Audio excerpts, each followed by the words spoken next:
In this video, we're going to talk about some software you should never, ever use. Unless, of course, you should. The decision is up to you. But I am going to talk about AI-generated art and how easy it is to use. And literally, if you can press a few buttons, you just became a graphic designer. If you're a YouTuber, this is a big deal. Sure, there's a lot of talk about thumbnails. Are they going away? Are they staying? Right now, they matter. And this is some software that never made it easier to create some really emotional, highly clickable thumbnails that you can use with simple photos. So in the next few minutes, I want to walk you through the good, the bad, and the ugly when it comes to AI-generated artwork, specifically one particular app that I'm using. Now, I've decided to use this. I gotta tell you, people are pointing fingers, calling people uninspired, calling people unoriginal, whatever. I'm in. How about you? Let's dive in. So let's talk about the good. What I'm going to share with you is extremely simple.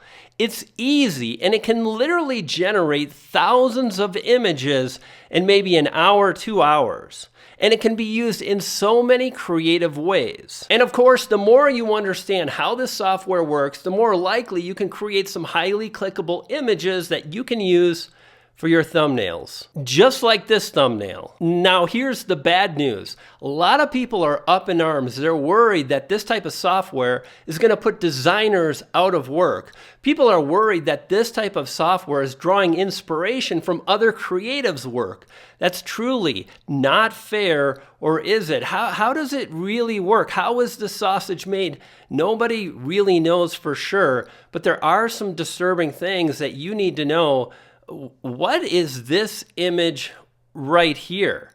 And how is this woman in this photo with me? And it looks like she's pretty much, you get the idea. Now, the fact of the matter is this software is here to stay. It's not going anywhere. Me particularly, I'm okay with using this. And I just see this as another tool in my arsenal to be able to move forward as a creative individual and get a head start. And I'm still doing some design work, and this is allowing me to create some cool looking images.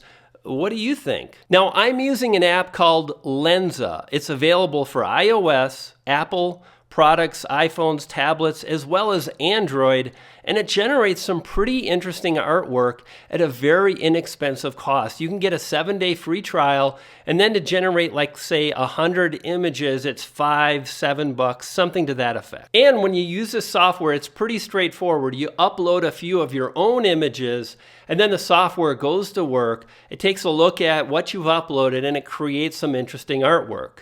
Now, this process takes a fair amount of time. It takes about 20 minutes to generate 100 to 200 photos, and then afterwards you're able to save the photos to your iPhone, your Android, etc.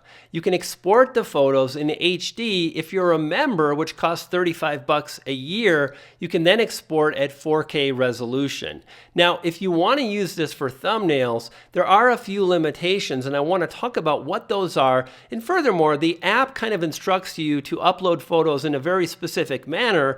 I broke the rules and created all kinds of very creative images. I want to share with you what I did and how you can do the same. Now, the first thing you need to know is that this software outputs at a 1:1 ratio or 1:1 resolution, which is great for a profile picture, not so great for a YouTube thumbnail. Now, I've overcome this by creating magic avatars. That's what Lensa calls these, magic avatars. Then I use another app to create an additional image with a resolution of 16:9. Then I simply color the background, add a little bit of texture, and I'm good to go. Now, when you create magic avatars with Lensa, you're going to get a variety of styles. For women, you get fantasy, fairy princess, focus, pop, and stylish, as well as anime, light, kawaii, iridescence, and cosmic. For men, you'll get mystical, sci-fi, stylish, cyborg, anime, my favorite, rock star, superhero, adventure, astronaut, and cosmic. Now, this is where it gets kind of interesting. If you want to create the very best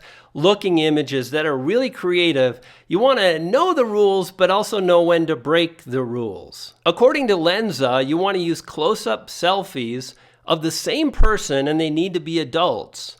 You want to have a variety of backgrounds, facial expressions, and head tilts and different angles. And this will give you obviously different looks with your images. And this is the important part, sort of. Now, they also mention don't upload group shots, full-length photos, kids, covered faces, or images lacking in variety. And then the elephant in the room, nudes. Here's the thing. This photo, especially for females, if there's just a teeny bit of skin, it's going to over-exaggerate, and sometimes it creates stuff that's just, it's a little too much for what I think the app should be, but you decide. And you see, I've tested this out literally dozens of times, so I really understand how this is working out. And what I can tell you is all the images I've uploaded, I was fully clothed. And yet I got several images back where I was without a shirt, topless, and then there's that crazy one with the... How is this woman in this? I have no idea. And again, when it comes to magic avatars and women, be careful. Now, one of the things I did that was kind of fun and really generated a lot of great looking images was I actually took the outputted images that I saved and then I cherry picked the best ones.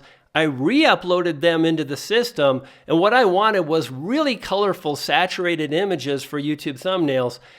And it did just that. Lots of color, lots of interesting looks. You may want to do what I call reprocessing of your images. And one of the things that I mentioned, or Lensa mentioned, was not to upload images where like hands or different things and you just want a headshot. And yet I uploaded a number of images with a camera, and most of the images I got back were strange, bizarre, and a little scary, and yet some of them looked really cool. So when you break the rules, you're going to be more likely to get trash back, but you're also more likely to get something that's really interesting looking. What do you think? I'd love to get your thoughts on this kind of software. Leave a comment below and do this. Check out this video right here. It'll help you move forward and get great results on YouTube. You dig?